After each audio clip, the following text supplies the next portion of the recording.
അർദ്ധരാത്രി സൂര്യൻ ഉദിച്ചു. അഗ്നിഗോളങ്ങൾ പെയ്തിറങ്ങി.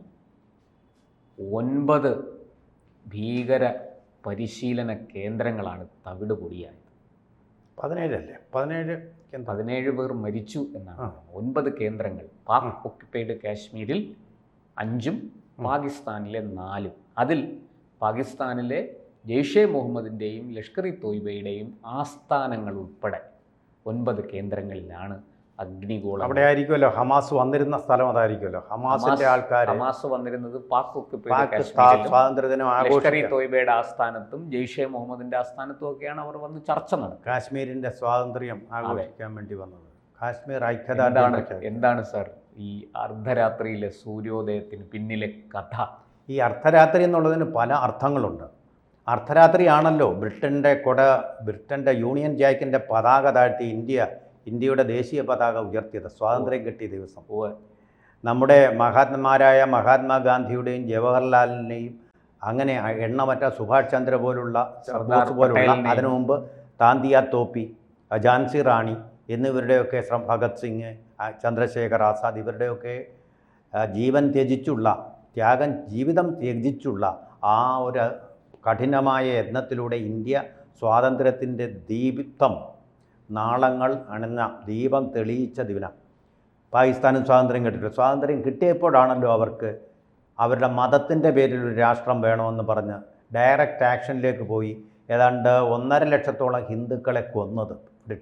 വിഭജനത്തിൻ്റെ വേദന, അതിൻ്റെ ദുരിതങ്ങൾ ഇപ്പോഴും പേറുന്നവർ വടക്കേ ഇന്ത്യയിലുണ്ട്. ബാക്കി പത്രമല്ലേ ഇപ്പോൾ ഈ നടന്നുകൊണ്ടിരിക്കുന്നത്. കേരളത്തിൽ അങ്ങനെ ആരും അനുഭവിച്ചിട്ടില്ല. അതുകൊണ്ടാണ് അവർ ഈ പാകിസ്ഥാനോട് ഈ സന്മനോഭാവം. അരുന്ധതി റോയിയുടെ കുടുംബം അത് അനുഭവിച്ചിട്ടില്ല. അവർക്ക് അതിൻ്റെ വേദന അറിയില്ല. അതുകൊണ്ടാണ് അവർ ഇത് കാര്യങ്ങളൊക്കെ ആഴത്തിലേക്ക് കാണാതെ വളരെ ഉപരിപ്ലവമായിട്ട് കണ്ടുകൊണ്ടിരിക്കുന്നത്. നോക്കൂ, ഞാൻ BBC-യുടെ ഒരു വാർത്ത, നിങ്ങൾ മോദിയുടെയും ഇന്ത്യയുടെയും ശത്രുവാണല്ലോ BBC ചാനൽ, അതിൻ്റെ ഒരു വാർത്ത വന്നതാണ്, നേരിട്ടുള്ളതാണ്. അവർ ഒന്നും പറയുന്നില്ല. BBC ഒന്നും അഭിപ്രായം പറയാതെ പാകിസ്ഥാനിലെ ഹിന്ദു പെൺകുട്ടികൾ, സിന്ധു പ്രദേശത്തുള്ള ഹിന്ദു പെൺകുട്ടികൾ പറയുക, സൈന്ധവ സംസ്കാരത്തിൻ്റെ കേദാരഭൂമിയായിട്ടുള്ള സിന്ധു പ്രോവിൻസിലെ പ്രവിശ്യയിലെ സിന്ധു ഒരു പ്രധാന ഘടകം കൂടിയാണ് യുദ്ധത്തിൽ. അതുകൊണ്ടാണ് സിന്ധൂരവും യുദ്ധത്തിൽ വളരെ പ്രധാനപ്പെട്ട ഘടകങ്ങളായതുകൊണ്ട് പറയുകയാണ്. അവിടെ പെൺകുട്ടികൾ സിന്ദൂരക്കുറി അണിയും. ഹിന്ദു സംസ്കാരത്തിൻ്റെ ഒരു ഭാഗമാണ്. അത് ചെറിയ കുത്തായിട്ടാണ് ചെയ്യുന്നത്. കാരണം വലുത് കണ്ടു കഴിഞ്ഞാൽ ചിലപ്പോൾ ഭീകരവാദികൾ വെടിവെച്ച് കളയും. അത്ര പേടിച്ചാണ് അവർ ജീവിക്കുന്നത്. അങ്ങനെ അവരുടെ ഭയന്നാണ് അവർ ജീവിക്കുന്നത്. ഈ പെൺകുട്ടികൾ പരിഷ്കാരികളായ പെൺകുട്ടികളാണ്. ആ പരിഷ്കാരികളായ പെൺകുട്ടികൾ സിന്ദൂര കുറിയും അണിഞ്ഞ് ബസ്സിൽ കയറി കഴിയുമ്പോൾ മൈക്രോസ്കോപ്പിൽ കൂടെ ഈ സിന്ദൂര ബിന്ദു കണ്ടുപിടിക്കാൻ പറ്റും. അത്ര ചെറിയ പൊട്ടാണ്. ആ കണ്ടിട്ട് കൂടെ പഠിക്കുന്ന കുട്ടികൾ, സഹയാത്രികർ അവരെ ദേഷ്യത്തോട് കുട്ടി സിന്ദൂരപ്പൊട്ടണിഞ്ഞിരിക്കുന്നു എന്ന് പറഞ്ഞ് ദേഷ്യപ്പെടുകയാണ്. നമ്മളിവിടെ ഹിജാബിൻ്റെയൊക്കെ സമരവും അതിൻ്റെ ഒരു പ്രതിഷേധവുമൊക്കെ നമ്മളിവിടെ കണ്ടു. അവർക്ക് വേണ്ടി പറയാൻ അവിടെ ആരുമില്ല. അവർ ഒറ്റപ്പെടുകയാണ്. നമ്മളിപ്പോൾ വേടനൊക്കെ ഇപ്പോൾ ഐത്തത്തെക്കുറിച്ചുമൊക്കെ വളരെ വാചാഹോലമായിട്ട് ഗാനങ്ങളൊക്കെ പാടുന്നുണ്ടല്ലോ, ആയിക്കോട്ടെ. പക്ഷേ അവിടെ സിന്ദൂരപ്പൊട്ട് തൊടുന്നു എന്നതിൻ്റെ പേരിൽ നിങ്ങളിപ്പോൾ മേലാളനാണോ കീഴാളനാണോ സവർണനാണോ അവർണനാണോ എന്ന് നോക്കിയിട്ടല്ല, ദളിതനായാലും ശരി സിന്ദൂരപ്പൊട്ട് തൊട്ടാൽ അവിടെ ഒറ്റപ്പെടുകയാണ്. അവർക്ക് ഐത്തം കൽപ്പിക്കുകയാണ്. ഒരുപക്ഷെ വെടിയുണ്ടകൾ അവളിട്ടിരിക്കുന്നു എന്ന് പറഞ്ഞ് ദേഷ്യത്തോടെ, ക്രുദ്ധതയോടുകൂടി, ക്രൗര്യത്തോടുകൂടി ദേഷ്യപ്പെട്ടിട്ട് അവർ നോക്കുന്ന നോട്ടം, അതിൻ്റെ ഫോട്ടോയും ആ വാർത്തയുടെ കൂടെ ഉണ്ട്. സാർ, ഈ നമ്മൾ തിരിച്ചിതിലേക്ക് വന്നാൽ ഈ ഓപ്പറേഷൻ സിന്ദൂർ കൂടുതൽ വിവരങ്ങൾ പുറത്തു വരാനുണ്ട്. 10 മണിക്ക് അറിയാം. എങ്കിലും ലഭ്യമായ വിവരങ്ങൾ വെച്ച് ഇത് നമ്മുടെ എന്താണ് അവിടെ കൃത്യമായിട്ട് സംഭവിച്ചിരിക്കുന്നത്, നമുക്ക് എന്താണ് അതിനെക്കുറിച്ച് നമുക്ക് പറയാൻ കഴിയുക? കൃത്യമായിട്ട് തന്നെയാണ് സംഭവിച്ചിരിക്കുന്നത്. അതാണ് അതിൻ്റെ ഒരു കൃത്യമായിട്ട് ടാർഗറ്റ്. നമ്മുടെ വ്യോമസേന, നമ്മുടെ വിമാനങ്ങൾ, പോർവിമാനങ്ങൾ ലൈൻ ഓഫ് കൺട്രോളിനടുത്ത് ചെല്ലുന്നു. അവിടെ നിന്ന് വളരെ കൃത്യമായിട്ട് ഈ ലക്ഷ്യ കേന്ദ്രങ്ങളെ നിർണയിച്ച് അവിടേക്ക് മിസൈലുകൾ തൊടുക്കുന്നു. അതാണ് നോക്കൂ, കൃത്യമായിട്ട് ആസൂത്രണം ചെയ്ത് കൃത്യമായിട്ട് നടപ്പാക്കിയതാണ്. അല്ലാതെ പേടിച്ചു വരണ്ട് പെട്ടെന്നൊരു എടുത്തു ചാടി അതെ വികാരം തള്ളിച്ചുകൊണ്ട് ഒന്നും ചെയ്തതല്ല. അങ്ങനെ വളരെ ബുദ്ധിപൂർവം ആലോചിച്ച്, അതെ, ഇൻടെമ്പറേറ്റ് ആയിട്ടുള്ളൊരു ആക്ഷൻ അല്ല, മിലിറ്ററി ആക്ഷൻ അല്ല. പെട്ടെന്ന് നീ ജർക്ക് ആയിട്ടുള്ള ചെയ്താൽ വലിയ കുഴപ്പങ്ങളുണ്ടാവും.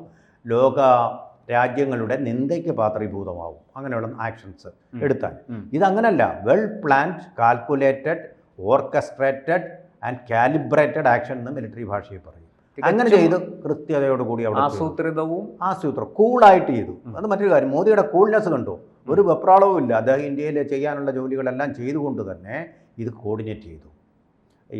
സൈനിക മേധാവികൾ ശരിക്കും ഭഗവത്ഗീതയിലൊക്കെ പറയുന്നത് പോലെ സ്ഥിതപ്രജ്ഞനായിട്ട് തന്നെ ഇരുന്നുകൊണ്ട് അദ്ദേഹത്തിന് തീർച്ചയായിട്ടും അദ്ദേഹം ഒരു യോഗീശ്വരനായതുകൊണ്ട് മാത്രമേ സാധിക്കുന്നത്. നോക്കൂ, അദ്ദേഹം കൊയ്യുന്ന വിജയങ്ങൾ.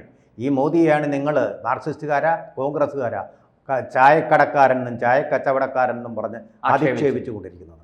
ഇത് കോർഡിനേറ്റ് ചെയ്യാൻ അസാധാരണമായിട്ടുള്ള രാജ്യതന്ത്രജ്ഞത വേണം, യുദ്ധതന്ത്രജ്ഞത വേണം. ബീഹാറിൻ്റെ ഒരു മുഖ്യമന്ത്രിയായിട്ട് മാത്രം വരുന്ന ആൾ ഈ പദവിയിൽ വന്നപ്പോൾ ഉണ്ടായ മാറ്റം കണ്ടു. ഒരു ട്രാൻസ്ഫോർമേഷൻ ഇന്ത്യക്ക് സംഭവിച്ചതുപോലെ ഇന്ത്യയുടെ യുദ്ധനീതിയിലും സംഭവിച്ചിരിക്കുന്നു.